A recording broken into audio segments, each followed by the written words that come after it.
So our next topic is a nematode resistance in tobacco plant. Okay, a nematode, for example, Meladogine incognitia is a nematode.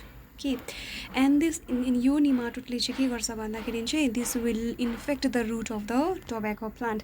जति पनि tobacco plantहरु छ यो प्लान्टको चाहिँ रुट्सलाई चाहिँ के गर्ने काम गर्छ भन्दाखेरि चाहिँ एकदमै इन्फेक्ट गराउने काम गर्छ. कसले भन्दाखेरि मेलिडोगाइन इनकग्निशिया भन्ने एउटा निमाटोडले चाहिँ इन्फेक्ट गर्छ टोबैकोको रुटलाई. जब टोबैकोको रुट इन्फेक्ट हुन्छ that root will be not able to absorb the minerals and water from the soil and cannot be transported to the other parts of the plant. So यति भइसकेपछि चाहिँ the minerals will be not supplied to the areas where the food production will occur, for example in the leaves. Okay, so this will causes a great reduction in yield. जति पनि टोबैकोको yield के भयो अब को reduction भएर गयो. अब यो एउटा प्रब्लम हो कि रुटमा चाहिँ टोबैको प्लान्टको रुटमा इन्फेक्सन हुनु एउटा प्रब्लम हो. यो प्रब्लमको लागि चाहिँ प्रिभेन्सन चाहिँ चाहिन्छ. So that prevention is done by a certain strategy. हाम्रोमा एउटा यस्तो मेथड छ अरे, बायोटेक्नोलोजीमा एउटा यस्तो स्ट्राटेजी छ अरे. त्यो स्ट्राटेजीलाई भनिन्छ RNA interference. RNAi interference is a strategy is used to prevent these infestations. Okay, RNAi is a method. यो के हो RNAi, that is RNA interference is a method of cellular defense in all eukaryotic organism.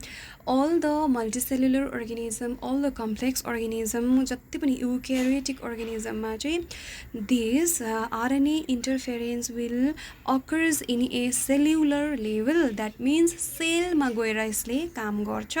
So यो जुन चाहिँ RNA interference ले चाहिँ सेललाई protect गर्छ. सेलले एउटा डिफेन्स मेकानिजम के गर्छ स्टार्ट प्रोड्युसिङ. ओके, अब यसले चाहिँ कसरी प्रिभेन्ट गर्छ त भन्दाखेरि चाहिँ it prevents translations of specific messenger RNA. we know that we already studied central dogma, right? के हुन्छ यो सेन्ट्रल डोगमामा के भएको थियो भन्दाखेरि first there will be the gene DNA के हुन्छ ट्रान्सक्रिप्सन हुन्छ मेसेन्जर आरएनए मा. ओके, अब डिएनए ट्रान्सक्रिप्सन भएर मेसेन्जर आरएनए बनियो. मेसेन्जर आरएनए मा के छ एउटा मेसेज बोकेको छ. That messenger RNA will goes to the ribosomes. Ribosomes मा गएर यो मेसेजलाई के गरिदिन्छ ट्रान्सफर आरएनए मा गएर डिस्प्ले गरिदिन्छ र चाहिँ now translation will occur, now protein synthesis will occur. अब जब प्रोटिन सिन्थेसिस हुन्छ, प्रोटिन सिन्थेसिस भनिसकेपछि एउटा जिनले बोकेको इन्फर्मेसन के भयो एउटा सक्सेसफुल भयो भनेर भन्न सकिन्छ. फर इक्जाम्पल प्रोटिन चाहिँ एउटा टक्सिन्सको फर्ममा, पोइजनको फर्ममा पनि हुनसक्छ, एउटा डिफेन्सको फर्ममा पनि हुनसक्छ. ओके, अब जुन चाहिँ निमाटोड मेलिडोगाइन इन्कग्निशियाले जुन चाहिँ इन्फेक्सन्स गराउँदै थियो त्यसलाई हामीले सेलुलर लेभलमा स्टप गर्नुपर्छ. त्यसको लागि चाहिँ आरएनए इन्टरफेरेन्स एउटा मेथड युटिलाइज गर्छ. That will prevent translation of specific messenger RNA. अब messenger RNA, the name itself is suggesting that एउटा आरएनए राइबोन्युक्लिक एसिडले चाहिँ के कन्टेन गरेको छ मेसेज बोकेको छ.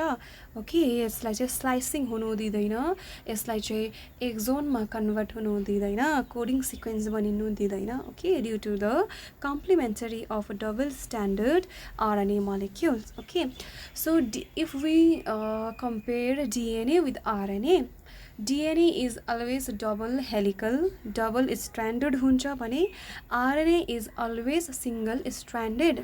RNA जहिले पनि सिंगल हुनुपर्छ, डबल स्ट्रान्डेड हुनु हुँदैन टु फंक्शन. यहाँनिर के गर्दैछ अब RNA इन्टरफेरेन्सले चाहिँ गएर RNA मेसेन्जर RNA सँग चाहिँ कम्प्लिमेन्टरी बेस पेयर क्रिएट गर्दैछ. सो दैट ट्रान्सलेसन स्टप्ड भयो.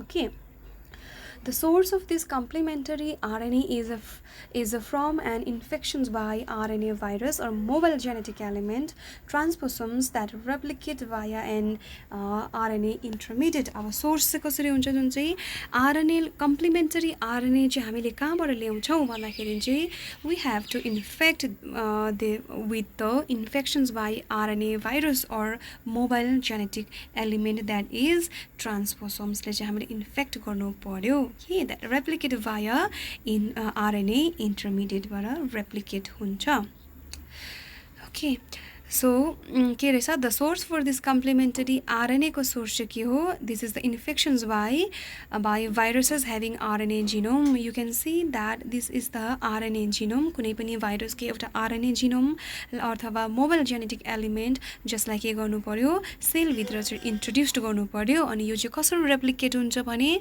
थ्रु आरएनए इन्टरमिडिएटबाट रेप्लिकेट हुन्छ okay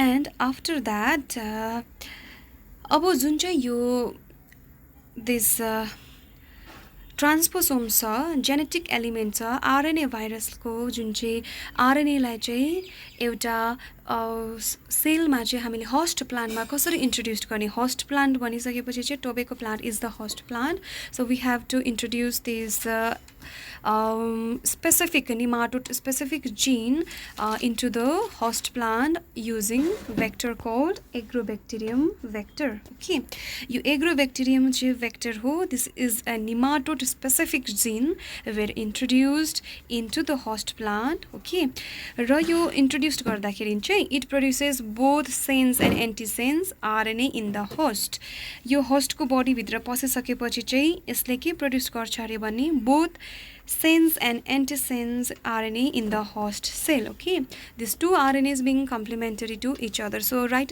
recently I have told you that DNA is always in a double stranded but RNA is a single stranded if RNA is found in double stranded then that particular RNA is non functional okay यो केसमा के हुँदैछ RNA लाई double stranded बनाउने काम गर्दैछ okay that is initiated by RNA interference and those sliced to the specific messenger RNA of nematode को जुन चाहिँ messenger RNA छ that means a specific functional RNA लाई के गर्दिँदैछ sliced गर्दिँदैछ nematode को so thus the parasite cannot survive in a transgenic host expressing this specific interfering RNA okay you can clearly see in this picture first ma double stranded DNA छ double stranded DNA बाट के गर्यो भन्दाखेरि चाहिँ single stranded DNA बनिनु पर्ने थियो but तर यो केसमा के हुँदैछ short interference RNA बनिँदैछ